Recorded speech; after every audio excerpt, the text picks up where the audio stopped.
Hi everyone, स्वागत है आप सभी लोगों का हमारे एक और नई वीडियो में। दोस्तों, इस वीडियो में हम बात करने वाले हैं इंश्योरेंस यानी बीमा के बारे में कि आखिरकार बीमा क्या होता है, बीमा कितने प्रकार का होता है, इसके बारे में इस वीडियो में हम थोड़ी जानकारी प्राप्त करेंगे। तो चलिए वीडियो को शुरू करते हैं। बीमा भविष्य में किसी नुकसान की आशंका से निपटने का प्रभावी हथियार है। हमें नहीं पता होता है कि कल क्या होगा, इसलिए हम बीमा पॉलिसी के जरिए भविष्य में संभावित नुकसान की भरपाई की कोशिश करते हैं। इंश्योरेंस का मतलब जोखिम से सुरक्षा है। अगर बीमा कंपनी किसी भी व्यक्ति का बीमा करती है तो उस व्यक्ति को होने वाले आर्थिक नुकसान की भरपाई बीमा कंपनी करेगी। इसी तरह बीमा कंपनी ने किसी कार, घर, स्मार्टफोन का बीमा किया है तो उस चीज़ के टूटने, फूटने या खोने या क्षतिग्रस्त होने की स्थिति में बीमा कंपनी उसके मालिक को पहले से तय शर्त के हिसाब से मुआवजा देती है। बीमा में वास्तव में कंपनी सीमित व्यक्ति एवं अनुबंध है। एक कॉन्ट्रैक्ट के तहत बीमा कंपनी बीमित व्यक्ति के निश्चित धनराशि प्रीमियम लेती है और बीमित व्यक्ति या कंपनी के पॉलिसी की शर्त के हिसाब से उसे नुकसान की स्थिति में हर्जाना देती है। इस तरीके से बात करते हैं कि आखिर बीमा कितने प्रकार का होता है। आमतौर पर बीमा दो प्रकार का होता है। पहला होता है जीवन बीमा यानी लाइफ इंश्योरेंस और दूसरा होता है साधारण बीमा यानी जनरल इंश्योरेंस। जीवन बीमा में किसी इंसान की ज़िंदगी का बीमा किया जाता है जिसे लाइफ इंश्योरेंस कहते हैं। इसका मतलब यह है कि बीमा पॉलिसी खरीदने वाले व्यक्ति की मृत्यु होने पर उसे आश्रित को बीमा कंपनी की तरफ से मुआवजा मिलता है। अगर परिवार के मुखिया की असमय मृत्यु हो जाती है तो खर्च का चलाना मुश्किल हो जाता है। परिवार के मुख्य व्यक्ति के बच्चे, माता पिता आदि को आर्थिक संकट से बचाने के लिए जीवन बीमा पॉलिसी लेना ज़रूरी है। वित्तीय योजना में सबसे पहले किसी व्यक्ति को जीवन बीमा यानी लाइफ इंश्योरेंस पॉलिसी खरीदने का सुझाव दिया जाता है। अब बात कर लेते हैं जनरल इंश्योरेंस यानी कि साधारण बीमा के बारे में।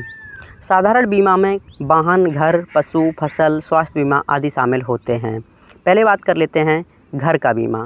अगर आपके किसी अपने घर का बीमा किसी साधारण बीमा से कंपनी से कराते हैं तो इसमें आपके घर की सुरक्षा होती है। बीमा पॉलिसी खरीदने के बाद अगर आपके मकान को किसी भी तरह का नुकसान होता है तो उसका हर्जाना बीमा कंपनी देती है। चलिए अब बात कर लेते हैं वाहन बीमा यानी मोटर इंश्योरेंस के बारे में। दोस्तों, भारत में सड़क पर चलने वाले किसी भी वाहन का बीमा कराना कानून के हिसाब से बहुत ज़रूरी है। अगर आप अपना वाहन बिना बीमा कराए उसे रोड पर चलाते हैं तो आपको ट्रैफिक पुलिस का जुर्माना कर सकती है।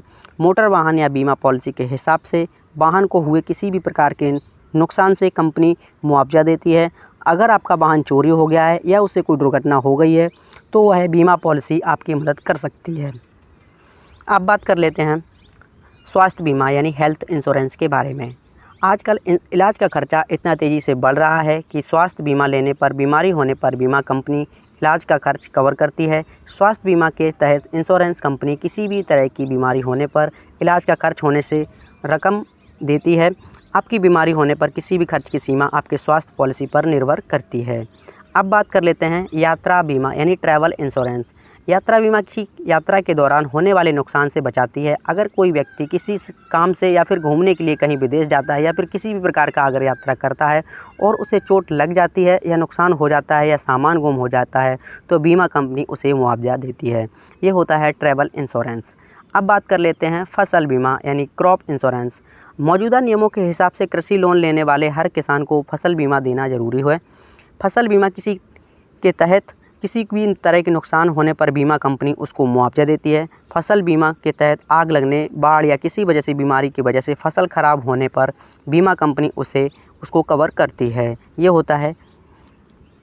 इसके बाद बात कर लेते हैं कारोबार बीमा यानी बिजनेस लायबिलिटी इंश्योरेंस। वास्तव में किसी कंपनी के कामकाज या किसी प्रकार के उत्पाद से ग्राहक को होने वाले नुकसान की भरपाई के लिए इस तरीके के किसी स्थिति में कंपनी पर लगने वाला जुर्माना या कानूनी कार्रवाई का पूरा खर्च लायबिलिटी इंश्योरेंस यानी कि बिजनेस इंश्योरेंस जो होता है वो कवर करती है। ये बीमा कंपनी करती है।